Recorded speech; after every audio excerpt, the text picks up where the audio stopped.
Hey everyone and welcome back to our channel. In today's video, we are going to take a deep dive into Bluehost in 2025. What's changed, what's stayed the same, and most importantly, is it still worth your money this year? So whether you're launching your first website, moving from another host, or just doing your research, this video will give you a full breakdown of Bluehost's performance, pricing, features, and downsides, so you can make the right decision. Let's get right into it.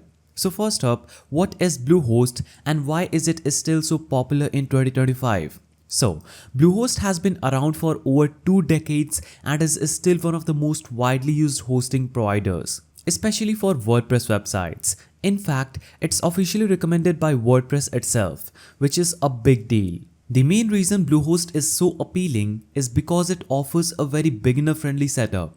You don't need to know how to code or deal with complex hosting dashboards. The user interface is clean, simple, and easy to navigate. So, what you get with Bluehost in 2025? First, free domain name for the first year. Second, free SSL certificate to make your site secure and HTTPS enabled. Third, one-click WordPress install. Fourth, 24/7 customer support and access to their custom Bluehost website builder if you're not using WordPress. So they also offer a free CDN, that is Content Delivery Network, now with their plans, which helps improve website speed by serving your site from multiple locations worldwide. In terms of performance, Bluehost has upped its game. In our 2025 tests, uptime was around 99.98%.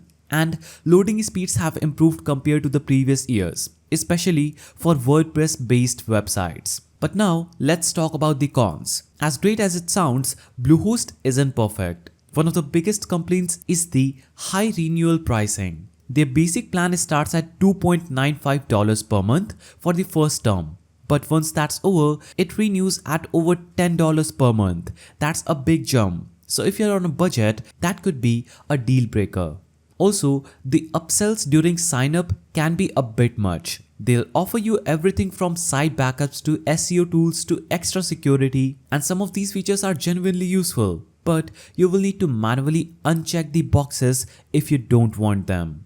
Then there's customer support. Yes, it's 24/7, but the quality varies. Some users get help instantly, while others say that they've waited too long or got generic answers. So it's a bit of mixed bag. And finally, Bluehost isn't ideal for high traffic websites or developers who want advanced server access and custom configurations. It's more of a plug and play host than a power user platform. So, is Bluehost worth it in 2025? If you're new to websites, launching a blog, building a portfolio, or starting a small business online, yes, Bluehost is still a solid choice. It's affordable for the first year, super easy to set up, and offers all the essentials to get your site live fast. But if you're looking for more speed, deeper control, or long-term cost effectiveness, you might want to check out alternatives like SiteGround, A2 Hosting, or Cloudways, especially if you know your traffic will grow. Alright, so to wrap things up, Bluehost isn't a scam, but it's also not a one-size-fits-all solution. Know your needs and your budget, and it can absolutely serve you well in 2025. If this review helped you, be sure to hit that like button, subscribe for more no BS review, and let me know your experience with Bluehost down in the comments. Thanks for watching, and I will see you in the next one.